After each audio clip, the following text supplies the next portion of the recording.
this is the 12 o'clock. It's a little bit disappointing because we haven't seen a lot of the races in the high desert across the whole Mojave River Valley area that have been updated. So it's kind of a little bit disappointing that way.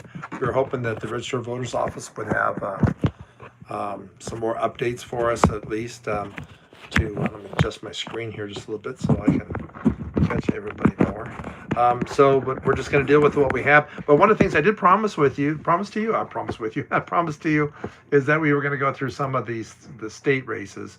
I want to go over it real quick where we sit on the ballot measures. Now, this is as of actually at 12:21 is the time here. Just to go down the list, and some of these are still up in the air. Depending on how many votes are in, because the percentage of votes, remember, different areas are reporting. Like San Bernardino County I'm sorry guys, you guys got to get it figured out down there. You cannot get this, you got to get this data out quicker. This is terrible. This is the worst it's been. And with the new Register of Voter Office person down there, this is not working out. This has got to be solved. I mean, LA County is way ahead of us in the numbers. Let me go through the propositions real quick if you haven't had a chance to see them. Proposition number 2, what's the school bond? And this is kind of an interesting one because where this actually affects are rural areas, because the metropolitan areas, they're in declining enrollment in the schools, where areas like, for example, Hesperia and our areas up here, we're growing like crazy. And the way the state has set up this, it's really a broken system. And the way the state has set this up is that there isn't bond money. A school district can't build schools. So how do you house kids? And really what it goes back to, and going back into history, it was back in the 90s, Prop 39. What it did is it changed the way that schools could actually mitigate their fees. Back then, before the Prop 39, they could actually work with the developer to figure out what is the cost that house is costing the burden of the community, and that house needs to pick up the cost. Well, the building industry and different people out there changed all this to saying that you get half your money or part of your money from the developer, and the other part will be paid for by state bonds. So you see, it's a broken system, and it needs to be fixed, because I'm really tired of sometimes we keep voting for these bonds, but how we're going to be penalized here if we don't vote for it. So it's a very difficult thing. It's just really stinks. It really stinks all the way down the line. So anyway, right now it's at 56%. It only needs 50% plus 1 to make it. The constitutional right of marriage, that is at 61%. The bonds for water, wildfire, and climate risk, California loves to pay for these bonds like this, and this one's actually running right now at 57%. It was interesting. I looked at some of the maps there, and some of the areas that would kind of affect the most, way up north, all voted against it, and but it's just interesting. When we get down to number 5, it was bonds for affordable housing. Right now, that's 43%. It's not winning. I think people do not want to pay for bonds. The number 6 eliminates forcing inmates to work. That's 45%. That would actually take away the ability for the prisons to require the inmates to be working for part of their time. And I'm not sure, I'm not a super expert, but it was told to me, and I hate to even repeat this, but I guess sometimes that if somebody owns money or owes money back for damages, I guess that money can come from that, but I'm not sold on that. I'd like to learn more about that. Number 32 raises the minimum wage. That went down 47% right now. Remember, these are not finals. These are where they sit right now. Number 33, the local government residential rent control, 37%. That's probably going to go down. People do not want rent control across the state. That's really a local issue. I think that if you're going to do something like that, I'm kind of sick and tired of the state just saying, all of you guys across the whole state all have to do this. Let the local community decide. Do they want this? Let them do it. If they don't want this, don't do it. So, number 34, which restricts spending on prescription drug revenues, that's really tight. That's at 51%. That could go either way. There's only 62% of the vote is in on that. Number 35 provides permanent funding for Medi-Cal. That's actually at 67%. That might make it through the system. I don't want to get into details what each one of these is about. You can look at this stuff and see what you think. So, and then the other thing is number 36, increasing the sentence for certain drug and theft crimes. That's been polling very, very high, and that's actually 7%. That's real close to what it was polling. Somebody made a comment, and I'm not here to judge. I'm just, sometimes my own opinion kind of gets thrown in here a little bit, but sometimes this is where I look at it and say, all right, what is our community here, the Mojave River Valley? What do they think in a big picture as an average? And sometimes I'll take that direction on that. Let's go into some of the other races. One of the ones that it was pretty obvious that this was going to be pretty set in the paces for our U.S. Senator. Adam Schiff right now is at 58%, where Steve Garvey's at 41%. There wasn't really, I think, any question that this wasn't going to be this way. Let's move on to the next one. The next one would be the 23rd district. This is between Derek Marshall and Jay Obernolte. This is a congressional seat. Right now, currently, it's at 57%. Now, let me tell you that in the desert up here, the Mojave River Valley, very few votes have been counted down at the polls. They're way behind on this stuff, so we don't see a lot of things. But remember, as far as trending goes, just looking at the numbers, the data, that we know that whatever the numbers are before election day, those are usually, a lot of times, those are good chances or high probability of Democratic ballots. After that becomes more of a higher probability of the Republican ballots. It's a little bit of each. So we'll see where that goes, but I think that race is pretty much done. Let's go to the next one here. Now I'm getting these numbers, by the way, if you're interested in following the state numbers, because many of these areas actually cross over into other communities, not communities, but other counties. So give me just 1 second here. Let me pull out some other data here. Let's see here. I want to make sure that I have this correct here. Okay. Let's see here. So anyway, let's move on to the next race, which would be our state Senate race, and this would be this is Rosalicia Ochoa Bogue. She's in the 19th. If you live in Apple Valley, good chance she's your area. She's running against Lisa Middleton, and right now this race is a dead heat pretty much. But we've seen a lot of reporting from Riverside on this, because this is one that ties into another county again. Right now it is Lisa Middleton has 101,379. Rosalicia is 101,363. This race, we might be a few days before we even figure out what this one's going to be. Let's move on to the next one, which would be the Kip Mueller and the Suzette Valderas race.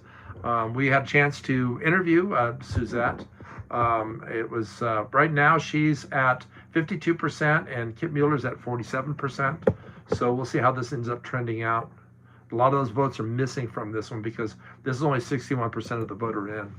The Tom Lackey race against Ricardo Ortega, that we know that this is probably a done deal. This one here, I don't even know if I want to even bring it up on the other videos, because right now Tom is at 60%, Ricardo's at 39%. I doubt this is going to change very much. He's in his last term, and I think that I think what it is just it's just going to be it. Let me go on to this next piece here.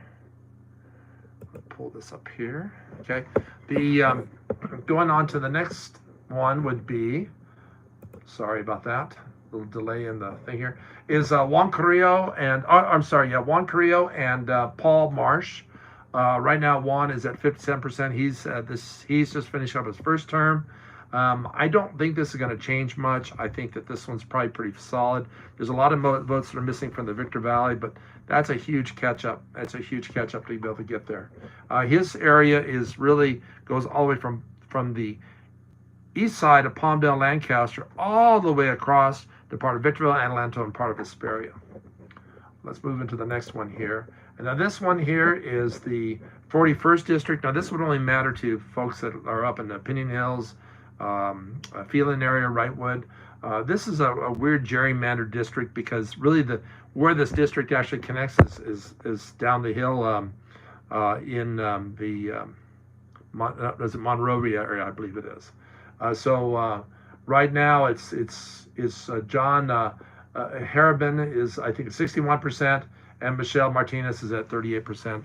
This is probably definitely going to go to John. There's no question on this seat here. Let's move on here to the. So one of the questions we had a few folks that were wanting to know where we sat, and I didn't know, but I was predicting in my last few videos that we possibly can understand or see who our president was going to be by either 12 or 2 o'clock at the latest. And I don't know if you actually have heard on the news or if you've seen on the news, and I'm going to do an update here to see if anything's changed. Right now, Kamala Harris has 226. Donald Trump is at 277. He is now our president-elect. There's no question on that. And there's a few states that haven't come through yet. I believe it's Nevada, Arizona, and Michigan, which right now they're not real close to call, but they're not enough to call the races from what I can see what the media is doing out there. But right now, in all three of those, he is leading for sure. The other thing that was kind of interesting, because this has always been a question in the past with presidential candidates, because they could win the electoral vote, but not maybe win the popular vote. Well, right now, overwhelmingly, Trump has taken the popular vote too. So let's move on to the. Oops. Didn't want that one running like that. Excuse me, let's kill this here. So right now the U.S. Senate is looks like it for sure that it's going to be taken by the Republican Party. Will take control of this. There is still a couple seats that are still up that could go either way, but right now they're I believe the last number I saw was at 51. The House is still, there's a lot of seats because a lot of these seats come out of, California and so forth. And actually, since the last time I updated, it did change. So right now, the Democrats have 172 seats and the Republicans have 193. I believe, and I could be wrong, I think it has to be 115 is the majority mark. I believe. I could be wrong on that. So, but I think it's, no, I take that back. It's 218. 218 is the point where you take control. So I think there's quite a few races still. As I'm looking at the map here, there's a bunch of races that the Republican is winning, but it's really, really close. For example, like the race over there with of Garcia, and that one is super, super close. The one down in Riverside and is really close. So there's some seats out there that still could flip either way on this. It probably we won't know this information until sometime tomorrow. I don't even know if this is going to come through as of tonight. So anyway, let's go ahead and get to some of the local races here. I wanted to catch on this. Let me go down the screen here a little bit. The Victor Valley Community College District, I was speaking before on this, nothing's really changed. The number of polling place votes that's come through is 41. If you didn't watch my other video before, it's Dr. Chappelle Griffin. I hope I have that right. Right now he's leading for the Area 3 of the Victor Valley College Board. I'm just going to go through these very, very fast. With 90 polling place votes in, which is nothing. Right now, Steve Terrell is leading Laura at 57%. Apple Valley Unified School District, this one has not changed either because the total number of votes that have come in, polling votes, is 55. We'll see at 2 o'clock, and I'll talk to my team and see if they really want to do this.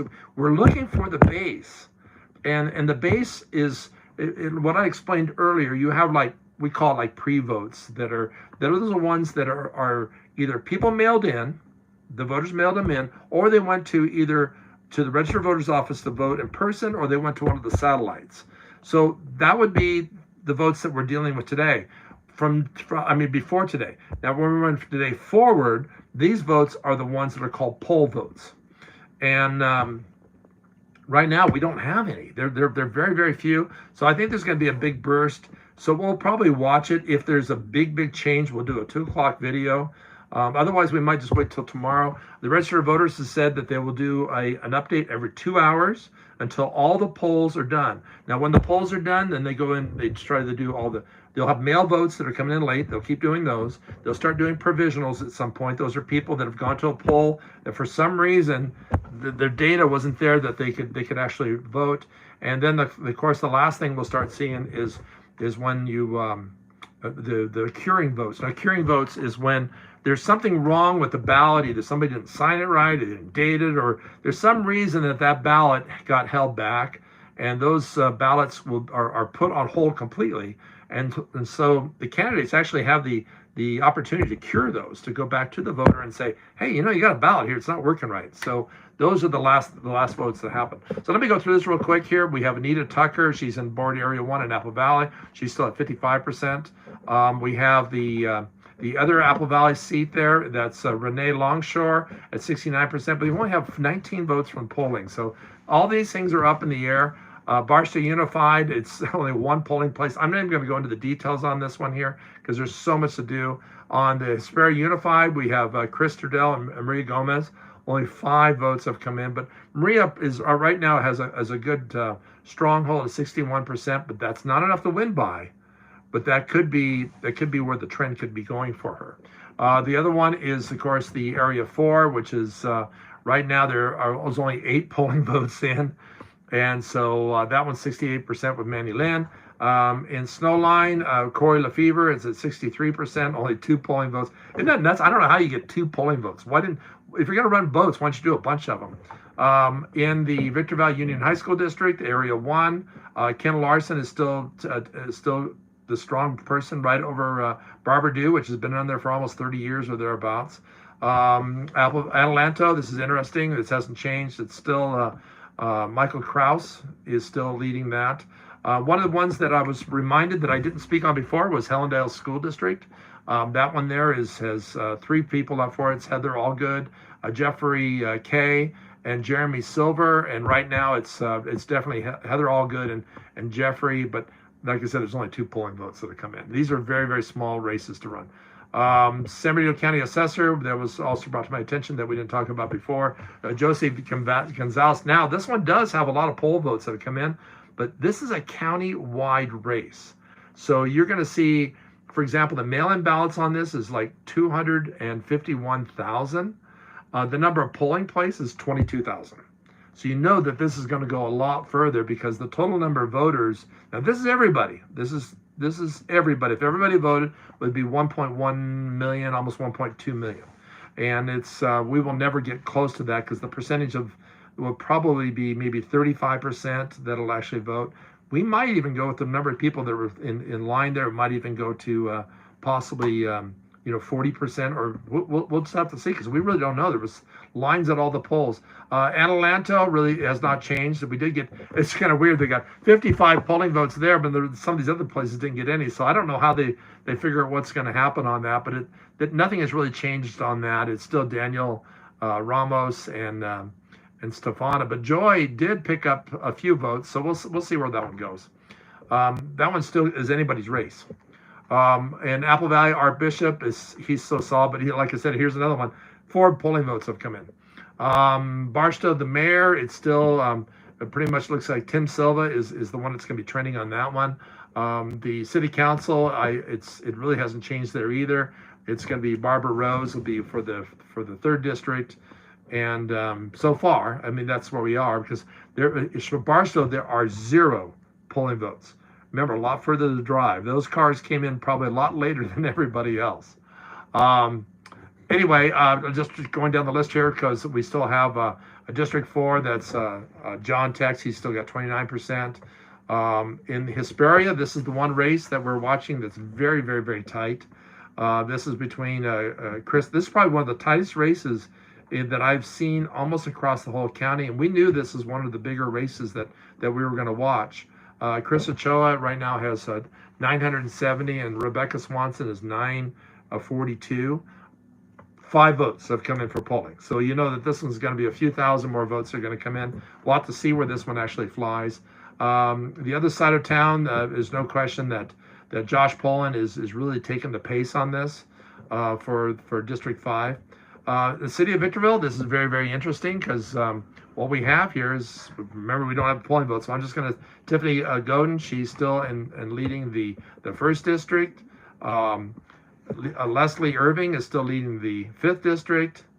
So, and I forgot to mention I missed one. Oh, so Liz, I know I don't why it's on my screen here, but she's still pretty high up there. I don't think anything's changed on that. Sperry Recreation Park District. This is one that was interesting. This is this was a real run on two candidates there, and Kelly Gregg right now is at 69% with five votes coming in. Let's go down the list here. James Blocker. This is the first. He's been trying to get a seat for years, and right now he's without any polling votes hardly coming in. He's at 56%. Mojave Water Agency. Jesse Ramirez is still at 70%. That hasn't changed at all. It's kind of funny. I was looking at this one here earlier. It's another one where the polling votes are just nothing. The other one is the Mojave Water Agency, because this is the one where Kelly Gregg was running for 2 different seats. Michael Limbaugh still has a great stand on this. Let's go into Measure P. Measure P is still up, but only 71% of the polling votes. My guess on this is going to be an interesting one that happens, because the total number of votes that are out on this, remember, this is an area-wide race. So you're figuring that there's 46,000 voters in Apple Valley that can vote on this. If let's say at the biggest number, half of the people went out to vote, that's only 23,000. That's half of where we are today, and there's 13,000 votes that have been cast today, and it's still off by a little over 4,000 votes. This one might make it in, and it'll be interesting where it sits. Hey, you know what? I'm hoping that this information is good. I know there was a couple comments, but there was no questions. If this works for you guys, we love to do this. We're probably going to try to do one at 2 o'clock, depending on what results we see. If there aren't any more polling results, we'll probably skip this and actually do one tomorrow. But hey, if you haven't had a chance, please subscribe, ring the bell, and give us a thumbs up. We really, this is one of those things that I've been always passionate, my team has been very passionate about, is trying to find ways of getting information out to people.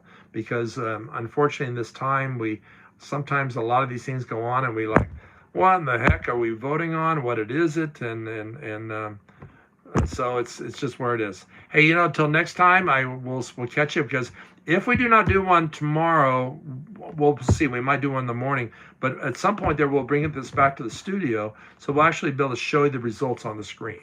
That's always nice to see, so that you can see where this is going. I think some of these races actually are going to be possibly a day or two to get finished. We'll see on that, see where they trend to. But the main thing is trying to get to that base, where many of the races, we're not even there yet. We don't even have a base to work with. So we'll get there. So, hey, until next time, hey, come back and join us again, and we'll have some more information for you. You have a good evening.